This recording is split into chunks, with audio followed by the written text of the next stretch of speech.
کتب خانے میں میں آپ کا خیر مقدم کرتا ہوں۔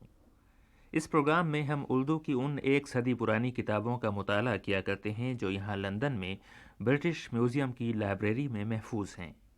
ہمارا یہ مطالعہ کسی خاص موضوع تک محدود نہیں اور کم و بیش ہر عنوان ہماری بحث کا عنوان ہے۔ آج ہمارے سامنے قصے کی ایک کتاب ہے۔ اس کتاب کا نام ہے داستان جمیلہ خاتون۔ 57 صفحوں کی یہ کتاب غالباً سن 1865 میں چھپی تھی۔ اسے کانپور کے مطبع نظامی نے چھاپا تھا۔ اس کا مصنف کون تھا، یہ ایک معمہ ہے۔ کتاب کے سر ورق پر لکھا ہے کہ یہ کتاب ڈائریکٹر آف پبلک انسٹرکشن ممالک مغربی و مشرقی مسٹر ایم کیمسن کے کہنے پر لکھی گئی، لیکن دیباچے میں کہا گیا ہے کہ اس کتاب کو ڈائریکٹر بہادر سرشتہ تعلیم نے خود لکھا ہے۔ لیکن یہ کتاب کیوں لکھی گئی، اس سوال کا جواب دلچسپ ہے، اور یہ جواب کتاب کے دیباچے میں ملتا ہے۔ تو آئیے سب سے پہلے داستان جمیلہ خاتون کا دیباچہ پڑھیں، لیکن یہ ضرور یاد رکھیے کہ یہ بات سن 1865 میں کہی جا رہی ہے۔ کہتے ہیں چونکہ ان دنوں ایسا معلوم ہوتا ہے کہ ذی استعداد باشندگان ہند کو جانب تالیف یا تصنیف کرنے کسی کتاب کے اپنی زبان میں کہ جس سے اصلاح عادات و درستی یا خیالات اپنے بھائیوں میں پیدا ہو، اور جملہ انواع بنی آدم کو چہ مرد چہ زن چہ اطفال سب کے پڑھنے کے لائق ہو، مطلق توجہ نہیں ہے۔ اس لیے صاحب ڈائریکٹر بہادر سرشتہ تعلیم ممالک مغربی نے اس کتاب کو اس غرض سے تالیف کیا کہ اس کے مضامین سے لوگوں کو اخلاق اور نیک کرداری حاصل ہو، اور جو کہانی قصے کے بالفعل لوگوں میں مروج ہیں اکثر مضامین عشقیہ سے پر ہیں، اور تمام ما حاصل ان قصوں کے عمدہ مطالب کا یہ ہے کہ ان سے حظ نفسانی حاصل ہو، اور جو چاہیے کہ ان کتابوں میں کوئی پاکیزہ خیالات یا کسی اچھے انسانیت کے کاموں کا ذکر ہو، مطلق نہیں ہے، اور انہی وجوہ سے وہ کتابیں لائق تعلیم لڑکوں یا لڑکیوں کے نہیں ہیں، اور اسی لیے اکثر شریفوں کا یہ مقولہ ہے کہ ہم اپنی لڑکیوں کا پڑھوانا پسند نہیں کرتے کیونکہ خیالات بد ان کتابوں کی سیر سے آیا کرتے ہیں۔ چاہیے کہ مضمون داستان ایسا ہو کہ جس سے پڑھنے والے کو ایک شوق اچھے کام کرنے کا اور انسانیت کا پیدا ہو، اور برائی و بد اخلاقی سے نفرت آوے۔ بدی وجہ اس کتاب کی تالیف سے عمدہ غرض یہ ہے کہ اس سے پڑھنے والے کی طبیعت میں جرأت و انسانیت اور وفاداری آوے، اور اقوال میں دیانتداری پیدا ہو۔ اب یہ امید قوی ہے کہ اہل ہند پڑھنا اگلی اس قسم کی فارسی کہانیوں اور داستانوں کا ترک کر دیں گے، اور اپنی اولاد کے فائدے کے لیے اور کتابیں کچھ تتبع میں اس داستان کے تالیف و تصنیف کریں گے۔ تو یہ تھا داستان جمیلہ خاتون کا دیباچہ، یعنی اب سے 110 برس پہلے کی بات ہے، جب لوگوں کو احساس ہوا کہ لڑکوں اور لڑکیوں کے لیے شائستہ اور بامقصد ادب کی تخلیق ہونا چاہیے۔ چنانچہ مسٹر کیمسن کو اس قسم کا قصہ لکھنے کا خیال آیا۔ اب یہ خدا جانے کہ اس کی اصل عبارت انہوں نے خود اپنے قلم سے لکھی یا کسی اور سے لکھوائی، البتہ داستان کا انداز تو وہی فارسی کہانیوں جیسا ہے، مگر اسے لکھتے وقت یہ بات مصنف کے ذہن میں رہی ہے کہ اسے بر صغیر کی نوجوان لڑکیاں اور لڑکے پڑھیں گے۔ داستان جمیلہ خاتون کی کہانی مختصراً یہ ہے کہ کاشغر کا بادشاہ جب مرنے لگا تو اس نے اپنے کمسن بیٹے نوشاہ کو اپنے بھائی کے سپرد کیا، اور وصیت کی کہ جب نوشاہ بالغ ہو جائے تو تخت و تاج اس کے حوالے کر دیا جائے۔ اس کے بعد بادشاہ تو چل بسا، لیکن اس کے بھائی کی نیت میں فتور آیا اور اس نے چاہا کہ شہزادے کو قتل کرا دے۔ اس کام کے لیے اس نے شہزادے کے خاص الخاص خدمتگار حلبی کی مدد لینا چاہی۔ حلبی کسی جنگ میں قید ہو کر آیا تھا، بادشاہ نے اسے اپنے بیٹے کی طرح پالا تھا، چنانچہ وہ شہزادے کا خدمتگار ہی نہیں بلکہ وفادار دوست بھی تھا۔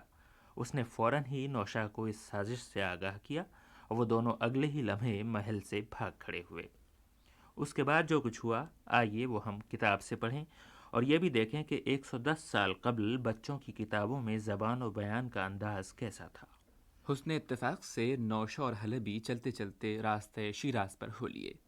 ایک دن نوشہ نے حلبی سے کہا کہ اے دوست، مجھے اس تکلیف آوارگی و سفر سے کچھ رنج نہیں ہے، کیونکہ مجھے ایسا معلوم ہوتا ہے کہ اللہ تبارک و تعالیٰ نے یہ صفحہ تکلیف کتاب مصائب کا میرے مطالعے کے لیے اس غرض سے کھولا ہے کہ جو قواعد فراست میں نے تحصیل کیے ہیں اب مارز امتحان میں آویں، اور جوہر علمیت میرا ماہ کے تجربہ پر آزمائش کیا جائے۔ اب تو میرے توسن تیز خرام عزم بالجزم کو آگے چلنے دے، کیونکہ خدا کی عنایت سے امید ہے کہ اب چند عرصے میں تجربے کار امور سلطنت ہو کر مراجعت کرتے ہیں۔ حلبی خوشطبع بولا، درست، لیکن آپ تو مثل اسب تازی تیز پا ہیں اور بندہ خر تربیت یافتہ درکنار مثل حمار وحشی کے ہے، اور سزاوار آپ کی صحبت کے یہ تھا کہ کوئی موٹا تازہ گھوڑا چراگاہ میں بندھا ہوتا۔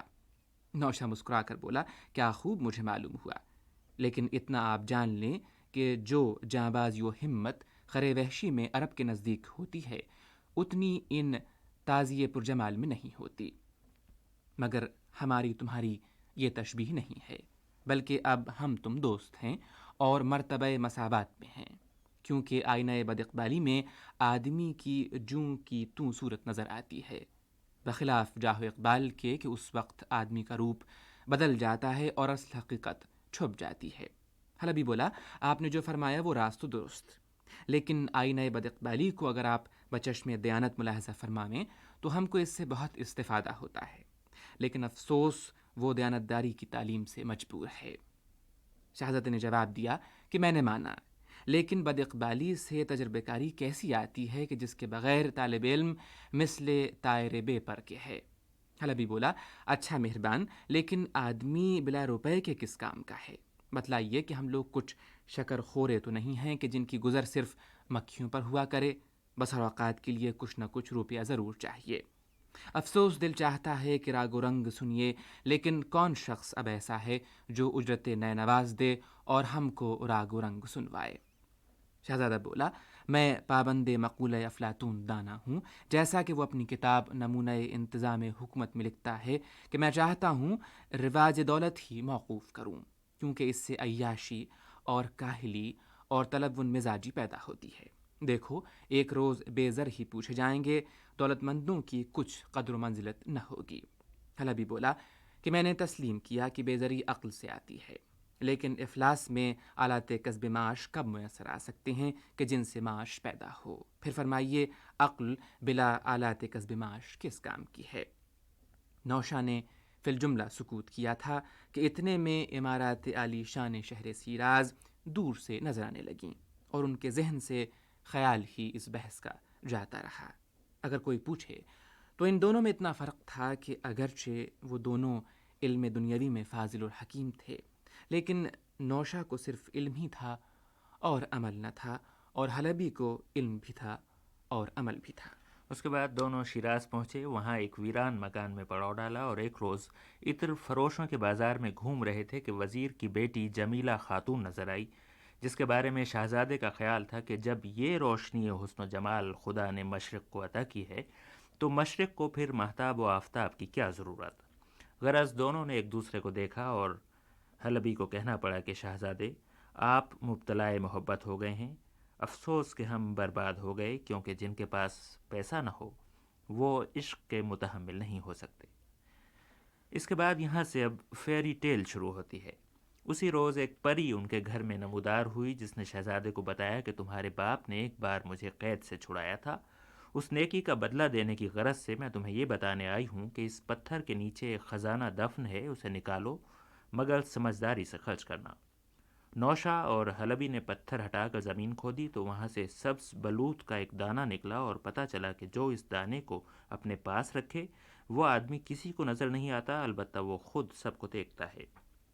بس پھر کیا تھا، شہزادے نے اس دانہ بلوط کی مدد سے جمیلہ خاتون سے ملاقات کی، جو دوسری جانب ایک انجانی سی آگ میں جل رہی تھی، اور اس کے بعد واپس کاشغر جا کر اپنا تاج و تخت حاصل کیا اور بدنیت چچا کو قید میں ڈالا، اور آخر میں نوشا صحیح معنوں میں نوشا بن کر جمیلہ خاتون کے گھر گئے، اور جو راستہ کبھی انہوں نے پیدل طے کیا تھا اب اسی راستے نہایت دھوم دھام سے ان کی بارات لوٹی۔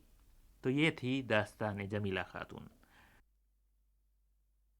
برٹش میوزیم کی لائبریری میں لڑکوں اور لڑکیوں کے لیے لکھی جانے والی ایک صدی پرانی کئی کتابیں موجود ہیں۔ کبھی موقع ملا تو آپ کو ان کتابوں کے بارے میں بتائیں گے، لیکن پہلے آپ ہمیں یہ بتائیے کہ پروگرام کتب خانہ کے متعلق آپ کی کیا رائے ہے۔ ہمیں آپ کے خط کا انتظار رہے گا۔ اب رضا علی عابدی کو اجازت دیجیے۔ شب بخیر.